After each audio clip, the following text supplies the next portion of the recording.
Hello, everybody, and welcome to the second ever Cloud Native AI User Group. We're here this evening with Peder later on talking about amazing kind of things. But before we get started, we've just got a few things to run through as part of our deck. So for those of you who don't know about Community Stack, we're on the mission to build the next generation of social infrastructure. I'll explain a little bit about that in a moment. So our kind of mission was basically born from a simple but a powerful realization. A lot of Britain's UK's communities are really kind of struggling from a digital standpoint and viewpoints, etc. A lot of modern technology, whilst it's great and accessible to a lot of organizations, a lot of grassroots and smaller charities really struggle to kind of adopt it and accessorize it. And also with a lot of kind of UK technical meetups, etc. Some of them are struggling, some are thriving. We want to kind of bridge the gap throughout the UK. So we as an organization are doing a lot of work, which I'll mention in a moment, kind of leading products in this space. So we've got Community Switchboard, which is our national leading product for UK's third sector. So we basically built a national discoverability engine, which allows any charity, third sector organization, CIC, community group, etc., to have a website in under 10 minutes, which is launching in April next year. We've got some trials going live in January, lots of amazing things going along there. We've got Community Engine, which is launching in January, which is an open source project, which is a national list of all UK technology, communities, venues, speakers, and organizations that support communities. We've then got Community Ecosystem, which this user group is a part of. So you'll probably see on the left-hand side, we've got the Azure AI user group, Data and AI leaders, Cloud Native AI user group. We've got an AWS AI one. We're expanding into platform engineering, expanding into DevOps. There's lots of amazing things going live next year. This slide is even slightly out of date with the amount of work that's been going on in the past few weeks. So lots of opportunities. You'll see some amazing announcements and things going live on LinkedIn. So yeah, it's lots of incredible things going on in the UK technical community landscape. But for those who don't know me, hi, I'm Ethan Sumner. I'm the co-founder and CEO of Community Stack. I run this as a passion project outside of my day job, where I work for a UK leading financial services organization. I also run this alongside Mercedes Moxon Greenfield, our exceptional CTO and co-founder.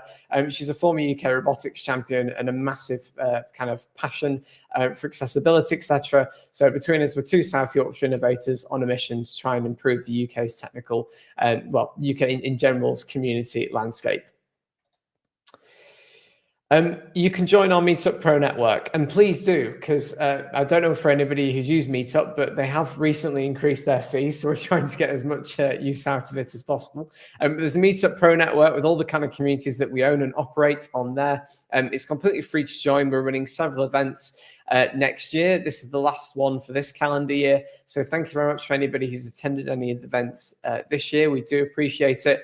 Our kind of next major large-scale event is with Incident.io on the 22nd of January.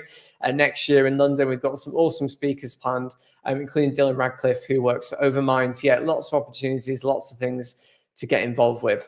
But on the topic of that, we are also in the need for speakers, sponsors, and hosts. If you're ever interested in speaking at a user group, whether you're experienced or more junior, we do have programs in place to train junior speakers from scratch, or we can kind of look to training or one-on-one sessions, etc. We also do welcome experienced speakers. And we do need hosts, ideally in London, for venues that can accommodate around 80, 90 people, give or take.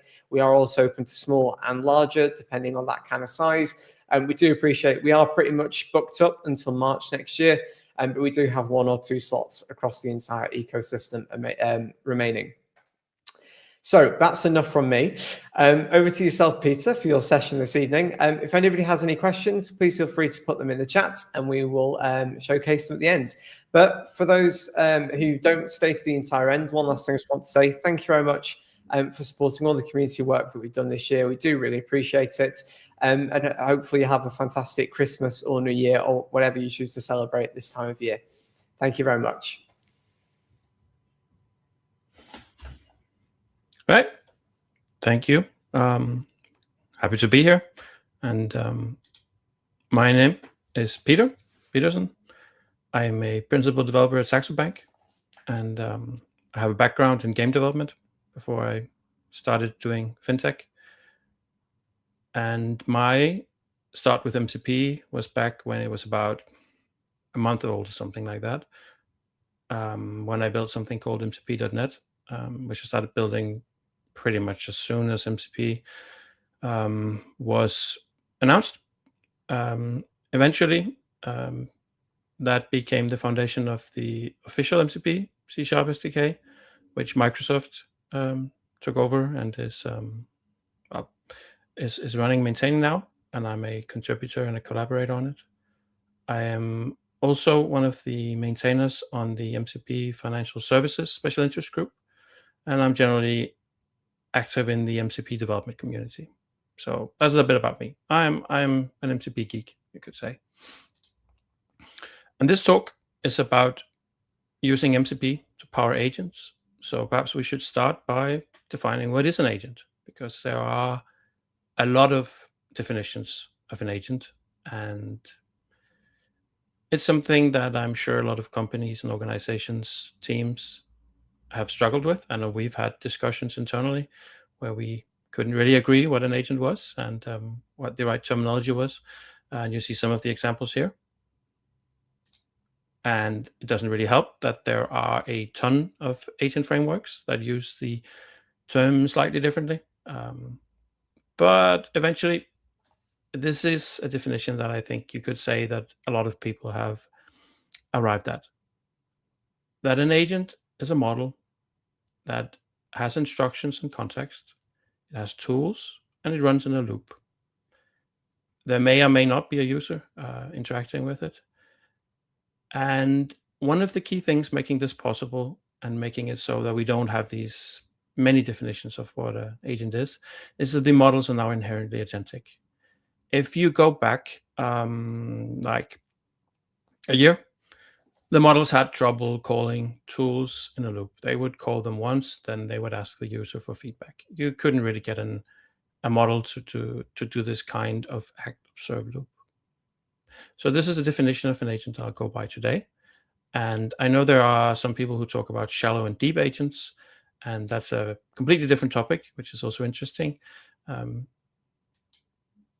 But if we look at some of the problems when you're working with agents, you have a lot of agent frameworks.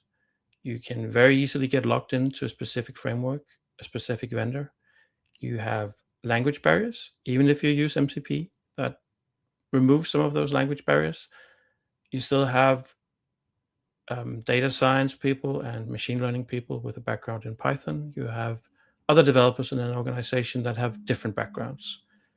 And finally, when you write agents using code, you create friction because you need to orchestrate what is going on. You have very easily have things sneaking in that is difficult to port.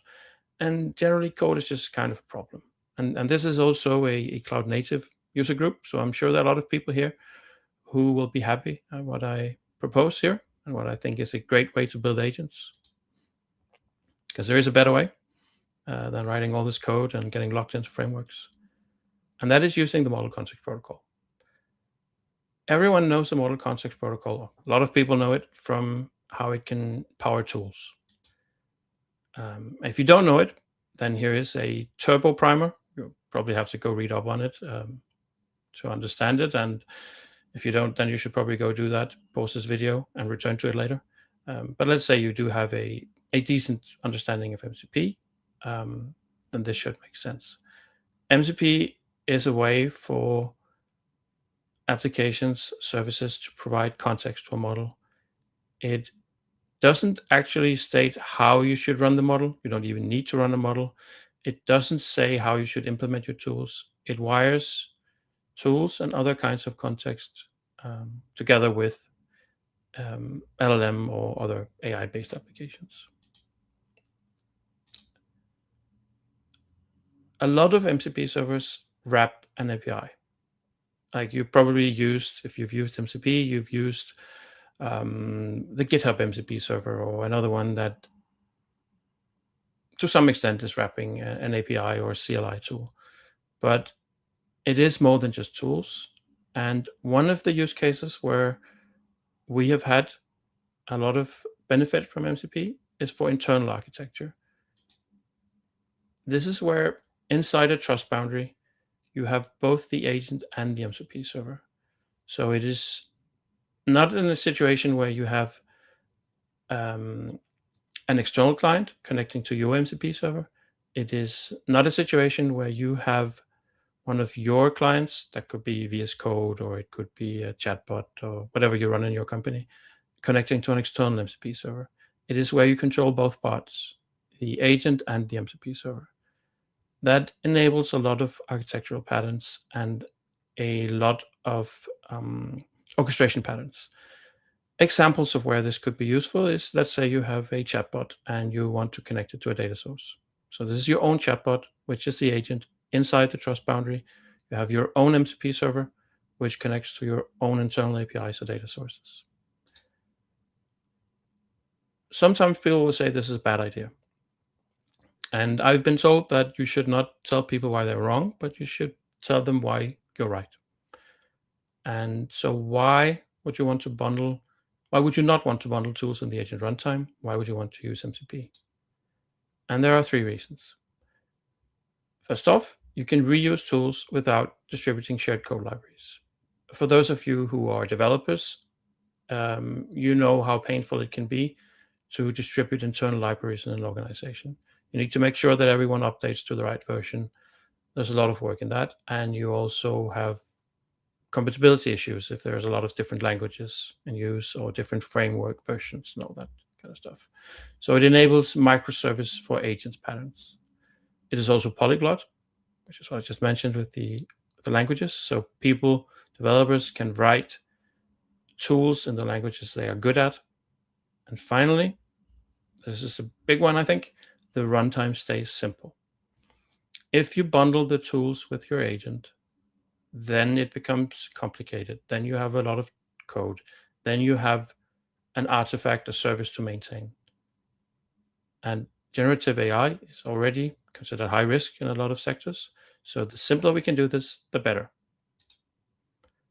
And here we show it in a diagram where you have these different groups of developers working in different languages, and they can write their agents, they can write their service in what they're good at using, and they will be able to talk together. So even inside an organization, it makes sense to use MCP to wire up your integrations and your agents. And an agent can be a chat program. It can be a headless service that is doing the processing. Anything using AI.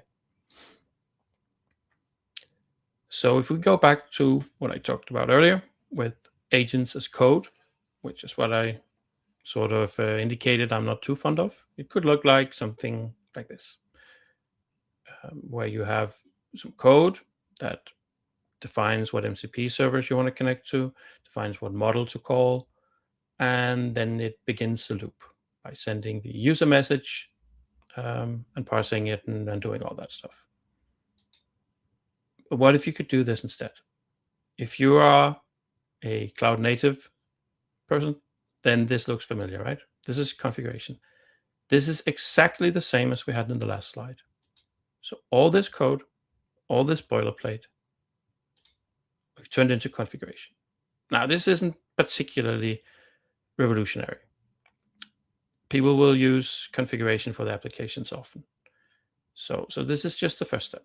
Now we've defined that we can take an agent, which is a model, instructions, and tools, and define it as configuration. Then we can go one step further. The system prompt, that is the instructions, we could take them from the MCP server as well. So instead of having them hard-coded or as an environment variable, we can take them from an MCP server. We can also do a little bit of extra configuration, and this is a little nugget of wisdom, you could say. This is a whitelist of tools from the MCP server that we want to allow this agent to use. This is a really good thing to do, because if you just use all the tools from an MCP server, then you create a coupling between the agent and the MCP server, where if the MCP server changes, adds tools, for example, then the agent changes. So my advice would be to also make the list of tools that you're allowed to call configurable. But we can go one step further. Now a lot of stuff disappeared. What happened here, right? If we compare it to the one we had before, the list of servers went away, and instead we just have a bundle. That's because we put the agent configuration on the MCP server. So all of this is on the MCP server.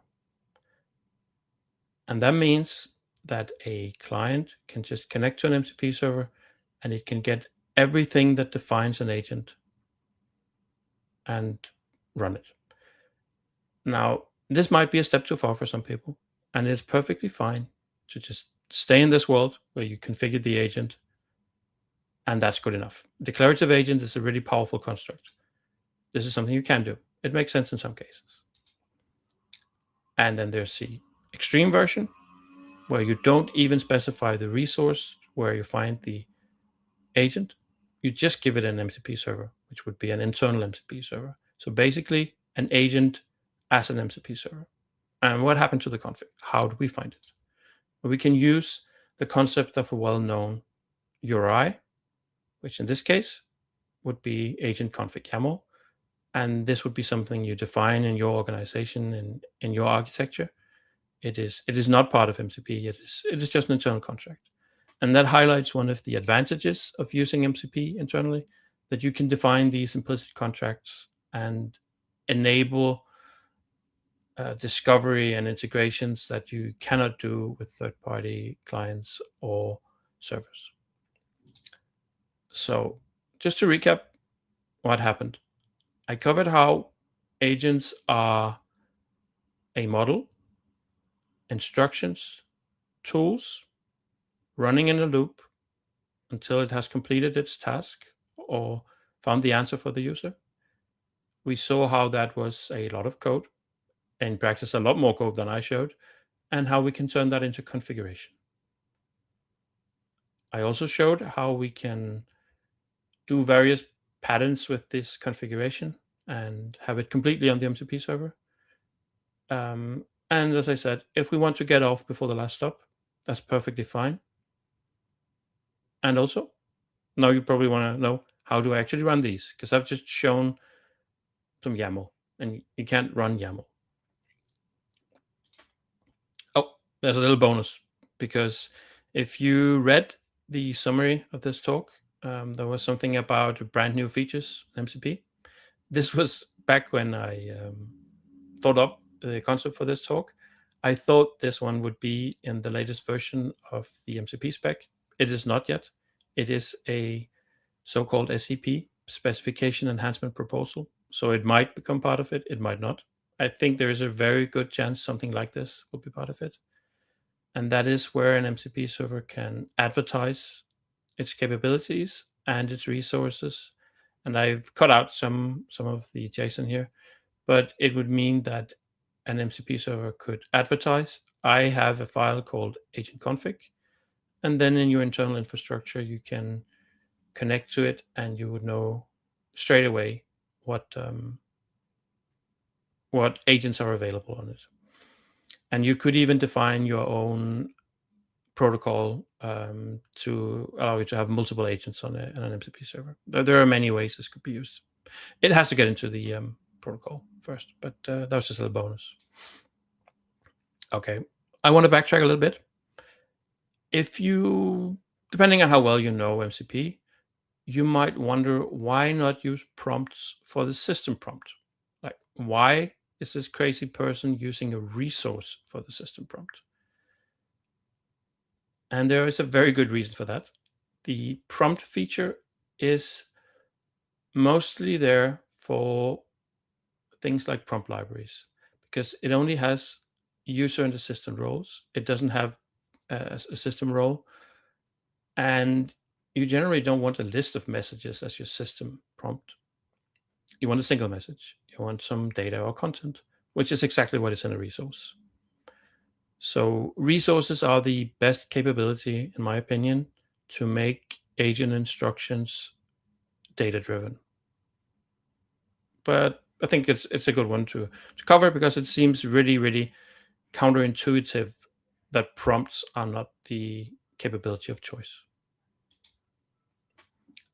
Another good reason to use resources is that it is really easy to read them.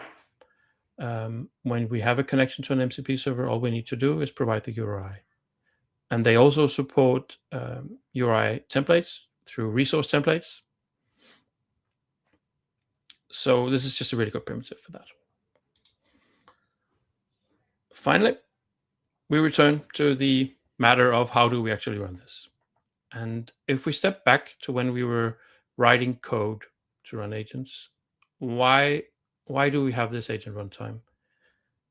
We have it to get the base functionality of being able to connect to MCP servers, to connect to the models. So how you build your runtime will depend on what skills you have in your organization. Maybe you will build it with ADK.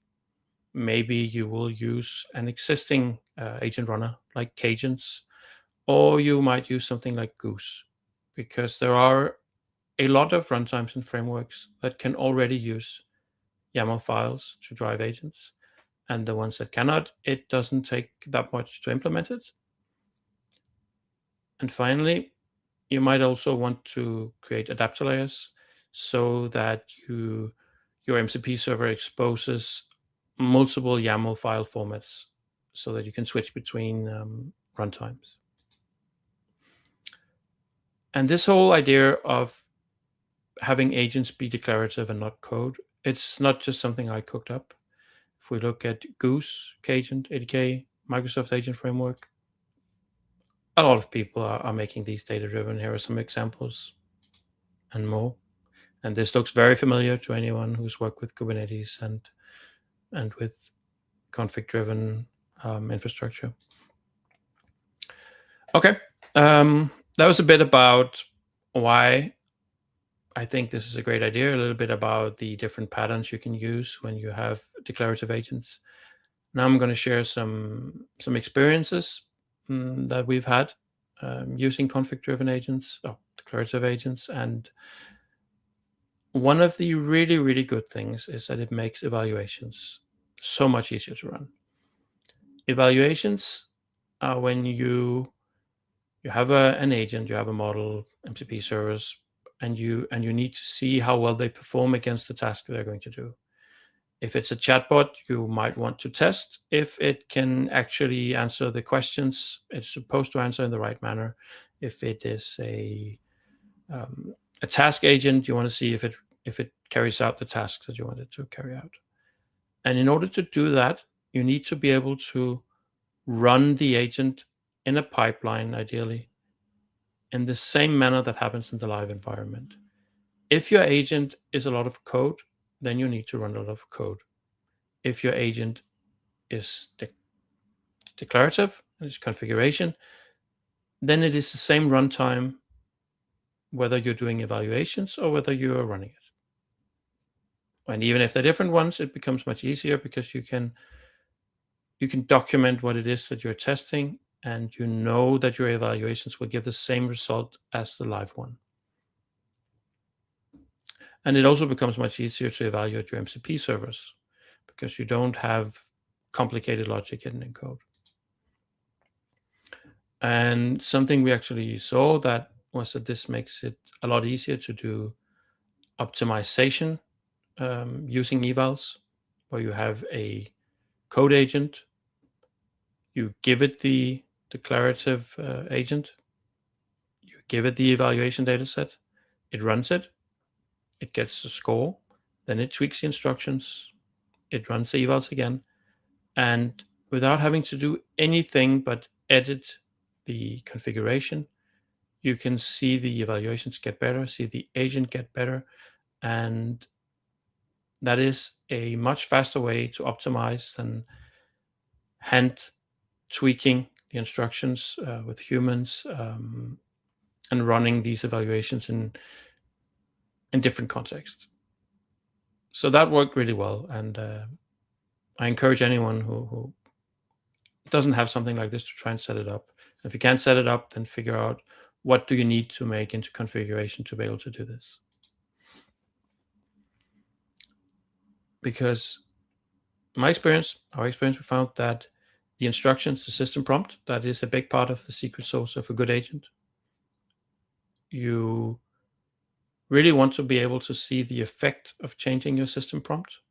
And if you have your agent as configuration, then you can do that. If you have code, then you very easily get bugs and control flow. So this paradigm keeps everything simple. If you have resource templates, then you can parameterize your agents. So you can have agents where they do different tasks. They have the same system prompt, but something gets injected into it and then it runs it. And it also works with the structured output for those who prefer that. And in some sense, it also reframes how you think about agents. An agent isn't an application. It is simply configuration for the model. It is wiring up the model with context and tools. And that is what we want to optimize, what we want to engineer to give us the best possible result. You could say that it makes AI engineers work in a more data science oriented way, working with data and with quantifiable outcomes. And it also makes data scientists able to focus more on engineering selectively and smartly. They don't need to write a lot of code. They just need to write the agents and run the evaluations and do what they're good at. There are challenges, of course. Sometimes you want agents to be part of workflows. You might want agents to hand over work to each other. You might have things that are difficult to represent with tools, which could be moderation, for example, if you want to see if some user input is bad and then you want to reject it. And there are cases where this can be complicated. But I would still say that you should try to make it declarative, try to avoid putting behavior into code, but see how you can express it as tools, as configuration, as templates. And often you can even get very far just by having a better system prompt. It's something that looks like a problem where you need to solve it with complex workflows is something the model can do on its own if you give it the right information, the right tools. Tool middleware is also a challenge. And there are other challenges. I won't go too much into detail of that because I'll probably run out of time. And also implicit contracts can get out of sync. That was the thing I advised before, where you want to whitelist the tools, because if you don't, then you release an MCP server, you have more tools, the agent acts differently than when you evaluated it. And there are some things which might even be downright ugly. Sometimes you work with agents that are scripts and you don't really want to have a complicated pipeline where you need to create a config, you need to deploy it, you need to have a runtime, orchestration, all that kind of stuff. You just want developers to run them quickly. But they can still do that. I'm not saying that every agent has to be like this, just that many agents benefit from this. It might also conflict with low-code, no-code platforms where the output of configuring an agent might not be YAML, or it might be internal YAML, or whatever configuration format. And then there's a whole thing with having to write the runtime and the adapter if you don't have one. So to recap again, we have models today that are inherently agentic. We don't really need to help them loop. We just give them the tools and the context. MCP can provide both of those. The tools everyone knows about, but context can be provided through resources. And that means that the runtime is essentially an MCP client host. It needs to integrate with an agent framework or an LLM wrapper. And then it needs workflows or connections. That depends on your organization. But you should start with what you can make configuration driven, which is the context and the tools. Finally, I think it is important to note, especially for an audience where there might be a lot of developer platform people, a lot of infrastructure people, that running an agent takes very little compute. What requires resources is the inference. So that is probably remote, some provider API, because the AI is with one of the big labs or the big cloud providers, Or if you run your own models, then that is a different thing to manage. So it is important to separate the concerns of running the agents and running the inference of the models. Those are two different things. But when orchestrating agents, you want observability, resilience, and auditing, classic software service, microservice concerns. You could embed your runtime inside an existing service. That is how a lot of people who follow this approach start. So you have an agent, you have set it up with tools, you have the system prompt in code. That's where you start. Then you put the system prompt into configuration for the service. And then the next step is to put it into an MCP server. So take small steps if you want to follow this. Don't over-engineer stuff. And also, don't be afraid to have developer runtimes. You can have multiple runtimes that can run your agent configurations. And it can be very helpful to have a stripped-down version for running locally for development and for debugging. So this turns agents into resources. They're not programs, they're not code. They're just resources, and you can deploy it like any other configuration or service. You could even draw parallels to the world of containerization, where you have an agent definition is somewhat the same as a container. The runtime is the same as the container runtime, and an MCP server is, of course, also a resource, because that is actually code and a service running.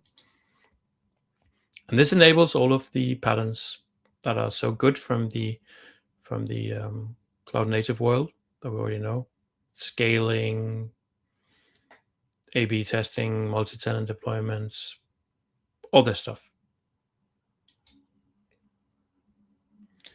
Another thing that is important when talking about agents is that agents are less durable than services. If you have an API service or some other service, it is usually a project with a lot of developers. It runs over a long period of time. It is maintained, it is run. But agents are not like that. You want to be able to quickly create agents, and you want to iterate on them fast. So the runtime is a durable, and the agents is a disposable. And also the declaration is the artifact. There's no code. Another thing which is important is that rate limiting matters. You could have agents that use a lot of resources, and then you would need to rate limit them.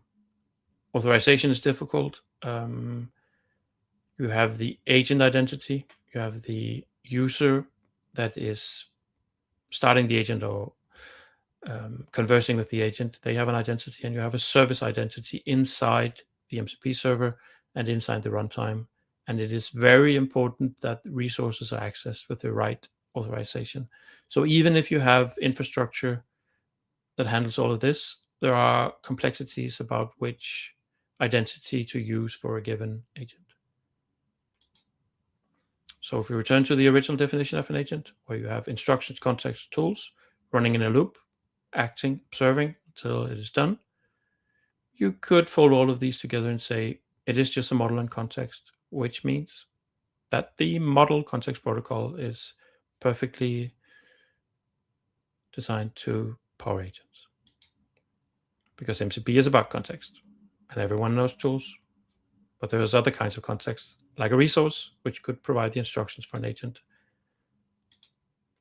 And there are many other features in MCP that could power other parts of the agent. Some of the complexities we mentioned before, maybe some of these can power that. That is to the individual organization to discover.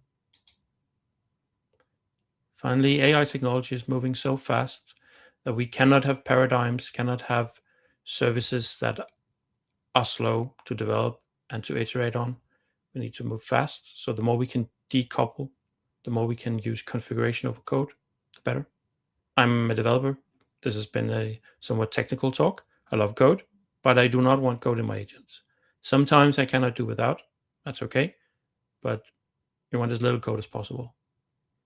So I encourage everyone to explore MCP, learn more about it, and see the ways in which it is more than tools. You can use MCP servers internally in an organization, in a company, to drive your infrastructure and make more of your AI infrastructure into something that is powered by configuration, by declarations. Thank you. You can find me on GitHub and on LinkedIn if you want to reach out, or you can ask questions in the chat.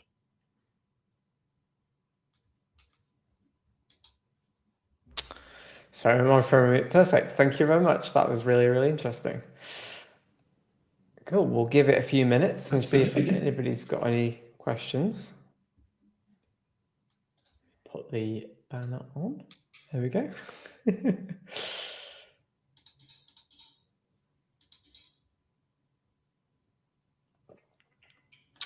I've got one just to kickstart while we're waiting.